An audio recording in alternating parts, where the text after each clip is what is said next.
Novembre 2024 restera dans les mémoires comme le mois au cours duquel la machine militaire de Poutine est tombée. Sa prétendue action militaire secrète s'est transformée en une catastrophe unique en son genre. La Russie perd sa capacité à se battre et pas seulement ses soldats et ses chars. L'ensemble de l'effort de guerre de Poutine risque d'échouer car il y a en même temps des pertes massives, des pertes d'équipements records et la chute du rouble. Ce n'est pas seulement un mois terrible, mais il a le potentiel de tout changer. Qu'est-ce qui a exactement mal tourné pour Poutine et pourquoi novembre 2024 a-t-il été un moment si décisif? La première partie de la réponse est la perte de troupes, beaucoup de pertes de troupes. En novembre 2024, les forces armées russes ont subi leurs pertes les plus irréversibles et les plus importantes à ce jour dans la guerre, comme l'indique un rapport de la New Voice of Ukraine du 1 et cher décembre. Pour Poutine, ces chiffres sont un cauchemar. Selon le ministère ukrainien des Affaires militaires, un nombre stupéfiant de 45 720 de ses collaborateurs ont été tués ou blessés au cours du mois. Cela correspond à peu près à 3 divisions de tireurs motorisés de l'armée russe. La Russie a subi des pertes tout aussi terribles en termes d'équipement. En novembre, l'Ukraine a pu détruire 307 chars du pays, ce qui porte le nombre total à plus de 9500 au début du mois. Poutine n'a pas dû être surpris par ces chiffres. Selon le ministère ukrainien de la Défense, 279 chars ont été détruits en octobre, tandis que 291 autres ont été capturés par les forces armées ukrainiennes en septembre. Cela correspond à une moyenne d'un peu plus de 292 chars en 3 mois, ce qui montre que Poutine perd à la fois des troupes et des équipements à un rythme effréné. Nous pouvons également considérer cela en termes de bataillons de chars. Un bataillon de chars russe est composé de 31 de ces machines grotesques. En conséquence, la nation a perdu environ 10 bataillons en novembre, suivis de près par septembre et octobre. Au total, Poutine a perdu un peu plus de 28 bataillons de chars russes au cours des 3 derniers mois. Les pertes de chars en novembre ont coûté environ 450 millions de dollars américains. Si l'on ajoute le mois de novembre au mois de septembre et octobre, les pertes de chars de la Russie s'élèvent à elles seules à plus d'1 milliard de dollars américains. Les problèmes d'équipement ne s'arrêteraient pas là. Selon un rapport du Kyiv Independent de décembre 2024, la Russie a également sacrifié 884 pièces d'artillerie et 899 véhicules de combat blindés pour la campagne militaire secrète de Poutine. Une fois de plus, de tels chiffres viennent s'ajouter aux pertes d'équipement déjà dévastatrices subies par la Russie depuis février 2022. Les dommages causés par l'Ukraine aux véhicules de combat blindés de la Russie ont porté le nombre total de véhicules perdus à plus de 19 500. La Russie avait déjà perdu plus de 21 0 systèmes d'artillerie, tandis que l'Ukraine était sur le point de franchir la barre des 21 0 pièces d'artillerie détruites en raison de ses actions de novembre. L'effondrement de la nouvelle voie de l'Ukraine s'est à nouveau produit. Dans une division de l'armée russe, il y a 18 unités d'artillerie automotrice. Les capacités de 49 divisions d'artillerie russe ont été gravement endommagées par l'Ukraine en novembre 2024 et l'on estime que les 884 pièces d'artillerie détruites sont automotrices. Cela représente 700 millions de dollars supplémentaires que Poutine a gaspillés dans sa tentative de saper la défense de l'Ukraine. Au total, la Russie a détruit pour 3 milliards de dollars d'armes et d'équipements au cours du mois, comme le rapporte la nouvelle voie de l'Ukraine. De telles pertes sont tout simplement inacceptables pour la nation. Bon, on peut donc partir du principe que la Russie a passé un mauvais mois. Toutefois, la nation n'est pas anéantie après seulement un mois. Peut-être que la Russie n'aurait rien à redire si les pertes records de novembre n'étaient pas suivies d'un autre mois où la Russie atteindrait de nouveaux sommets. Oui, le mois d'octobre a été presque aussi terrible pour Poutine et ses alliés au Kremlin. Selon un reportage de la BBC du 10 novembre, Sir Tony Radican, le chef d'état-major britannique, avait demandé au gouvernement d'augmenter les dépenses militaires. Il souhaite faire passer les dépenses de défense du Royaume-Uni de 2,3% du PIB à 2,5%. Quel est le rapport avec la Russie? Au cours du même appel, Radican a également parlé des pertes mensuelles de la Russie. Il a informé les autorités britanniques que Poutine perdait près d'un 500 soldats par jour. Il a également souligné l'immense tourment et la souffrance que subit le peuple russe en raison des ambitions de Poutine et a indiqué que le pays risquait à ce moment-là de perdre ou de blesser 700 personnes. Les prophéties de Radican allaient se réaliser en très peu de temps. Selon le ministère ukrainien des Finances, environ 753 000 soldats russes ont été tués. Radican a déclaré que la Russie perdait en outre un grand nombre de personnes pour de faibles gains territoriaux et qu'elle dépensait désormais plus de 40% de son budget national dans le conflit. Radican affirme que Poutine ne perd pas seulement des milliers de soldats chaque jour, mais qu'il fait également peser une lourde charge sur le gouvernement. Cela signifie que la Russie a perdu 2 mois de suite, établissant ainsi un nouveau record. C'était déjà assez grave en octobre 2024, Poutine n'aurait jamais dû permettre un taux de perte de près de 500 soldats par jour. Mais novembre 2024 est arrivé et a battu tous les records que l'Ukraine avait établis le mois précédent. Nous supposerions que Poutine tente de saper sa propre nation si nous ne savions pas mieux, c'est peut-être ce qu'il fait, après tout pour des raisons autres que les 3 milliards de dollars d'équipements détruits et les énormes pertes en personnel. Novembre 2024 est le pire mois que la Russie ait jamais connu. La nation pourrait être durablement paralysée par une série d'autres problèmes. Pour rester sur le thème des pertes de soldats, novembre n'a pas seulement été le pire mois en termes de pertes totales pour la Russie. En outre, le pays a connu à plusieurs reprises sa pire journée. Le journal Kiev Independent a rapporté le 29 novembre que la veille, la Russie avait finalement franchi la barre des 2000 soldats tués en un jour. Le dernier décompte remonte au 28 novembre. En un jour, 30 soldats avaient été tués ou blessés. De plus, ce n'était pas la première fois en novembre que la nation enregistrait ses plus grandes pertes en un seul jour jusqu'à présent. La Russie avait déjà battu ce record et en avait établi un nouveau le 12 novembre avec 1950 victimes en une seule journée. La Russie a perdu 1770 soldats le 10 novembre, battant ainsi le record de 1740 soldats perdus en une seule journée le 13 mai, selon les chiffres fournis par Kiev le 11 novembre. Qu'est-ce que cela signifie pour Poutine? Il a établi un nouveau record en novembre 2024 en sacrifiant ses guerriers 3 fois en 18 jours. Ces augmentations n'étaient pas non plus insignifiantes. Le record de plus de 200 soldats le 10 novembre a été battu le 12 novembre. Par rapport au précédent record du 12 novembre, le nouveau record du 28 novembre est supérieur de 80 soldats. La Russie est contrainte d'assister impuissante à l'augmentation du nombre de ses morts. Et pour Poutine et ses soldats, le mois de novembre s'est encore aggravé. Le 18 novembre, le président Joe Biden aurait autorisé l'utilisation par l'Ukraine des missiles américains à longue portée ATACMS en Russie. Dans une démarche similaire, la Grande-Bretagne a autorisé l'Ukraine à lancer des attaques sur le territoire russe. Avec ses missiles Storm Shadow, ces deux décisions ont pris Poutine au dépourvu. Il avait cru que ces avertissements insistants concernant une punition pour le franchissement de cette ligne rouge spécifique suffirait à empêcher l'intrusion de ces missiles sur son territoire. Ce ne fut pas le cas et il n'a pas fallu longtemps à l'Ukraine pour tirer profit de la décision de ses partenaires. L'Ukraine a attaqué une base militaire russe à Briansk avec ses missiles ATACMS pour marquer le 1000e jour de la guerre, un jour seulement après que les États-Unis aient donné leur accord.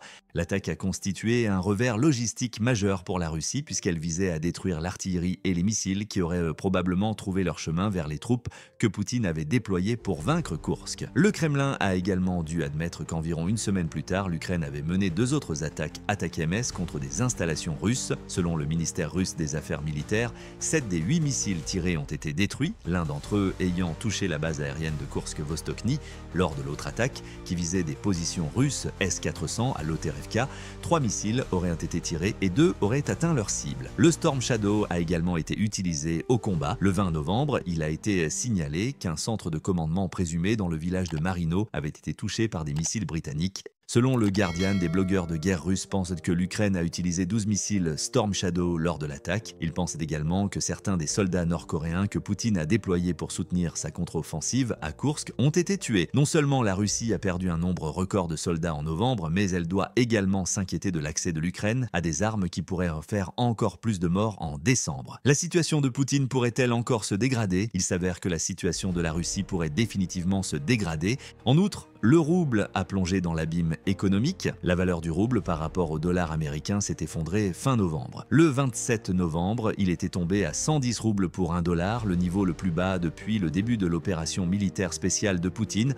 Le taux de change au cours des mois précédant la guerre, lorsque le rouble oscillait entre 75 et 80, contraste fortement avec cette situation. Le rouble a continué à s'effondrer par rapport au taux de 84 roubles pour $1 en août 2024. Il avait chuté de 36% pour atteindre 114 le 29 novembre.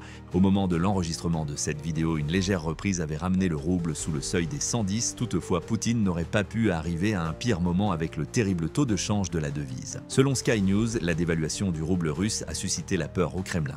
Le quotidien russe Commerçant a rapporté à ses lecteurs que la nouvelle ressemblait à un bulletin de guerre et leur a conseillé d'économiser autant d'argent que possible en prévision des turbulences économiques à venir. Cette forte baisse de valeur a fait suite à une nouvelle série de sanctions américaines contre un certain certain nombre de banques russes qui facilitent le commerce international. La banque Gazprom a été la plus touchée, la troisième banque de Russie qui a fait en sorte que la Russie puisse continuer à vendre son gaz naturel à l'Europe, n'est désormais plus en mesure d'effectuer des transactions internationales. C'est une conséquence de la décision collective de l'Europe de se passer du gaz russe au cours des dernières années. Pire encore pour la Russie, le pays est actuellement confronté à un taux d'intérêt de base de 21% et à une inflation de 8,7%, ce qui a un impact important sur le coût de la vie de la population russe. La Russie a vraiment passé un mauvais mois de novembre. Depuis le début de la guerre, le plus grand nombre de pertes de troupes sur le champ de bataille a été enregistré en un seul mois. Au cours du mois, le propre record du plus grand nombre de pertes en un seul jour a également été battu à 3 reprises. Un mois qui a brisé le coup de la Russie, aggravé par l'effondrement de sa monnaie en raison de sanctions américaines supplémentaires et de la récente autorisation donnée à l'Ukraine de déployer des missiles à longue portée sur le territoire russe. Concentrons-nous sur les pertes considérables de soldats que la Russie a subies en novembre. Qu'est-ce qui les a provoquées ? La réponse réside probablement dans la pression croissante que la Russie a exercée sur l'Ukraine au cours du mois, Koursk est en tête de liste. En août 2024, l'Ukraine a pris la décision audacieuse de lancer une contre-invasion en Russie, qui s'est avérée être une contre-invasion. 2 semaines après le début de l'invasion, l'Ukraine avait pris le contrôle de près de 450 km² de territoire russe, dont 93 municipalités. À ce moment-là, la décision a été saluée comme sage, même si elle représentait un risque considérable, car la conquête de partie de Koursk augmenterait le pouvoir de négociation de l'Ukraine dans les futurs pourparlers de paix avec la Russie. Poutine n'a pas apprécié, il a été rétrogradé et son image soigneusement construite de leader politique fort capable de défendre son peuple a été détruite par l'attaque de Koursk. Une grande partie du mois de novembre 2024 a été consacrée à ses efforts pour reconquérir le territoire. Les forces armées ukrainiennes à Koursk tenaient désormais la position face à une contre-offensive de 50 000 soldats, comme l'a annoncé le président ukrainien Volodymyr Zelensky dans une déclaration le 12 novembre. Zelensky a déclaré « Nos hommes retiennent 50 000 soldats de l'armée d'occupation qui, en raison de l'opération Koursk, ne peuvent ne pas être déployés dans les autres directions d'attaque russes sur notre territoire. » La plupart des 11 000 à 12 000 soldats nord-coréens acquis par la Russie dans le cadre de sa coopération de défense coopérative avec la Corée du Nord sont probablement inclus dans les 50 000 soldats que Poutine a déployés à Koursk. En échange de ce personnel, la Russie devrait fournir à la Corée du Nord un soutien financier et des équipements militaires. Pour soutenir sa contre-offensive, Poutine a sacrifié des secrets russes et de l'argent que la nation ne peut pas se permettre de dépenser et il a partiellement réussi. Au 24 novembre, la Russie avait récupéré environ 40% du terrain qu'elle avait perdu lors de son avancée vers Koursk en novembre. Toutefois, une grande partie des énormes pertes subies par la nation au cours de son mois record peut également être attribuée à cette contre-offensive. Depuis que l'Ukraine a conquis des territoires à Koursk, la Russie a perdu 15 bataillons, soit 8000 soldats, comme l'indique un rapport publié le 1er novembre par La Pravda. Selon Oleksandr Syrski, commandant en chef des forces armées ukrainiennes, ce chiffre était passé à plus de 20 000 soldats équipés de 1101 unités d'armes et d'équipements militaires. Le 6 novembre, date du début de la contre-offensive de Poutine, il y a eu d'autres victimes. Lors d'une tentative d'attaque à la mi-novembre, la Russie a également perdu 17 équipements militaires suite à l'explosion de mines.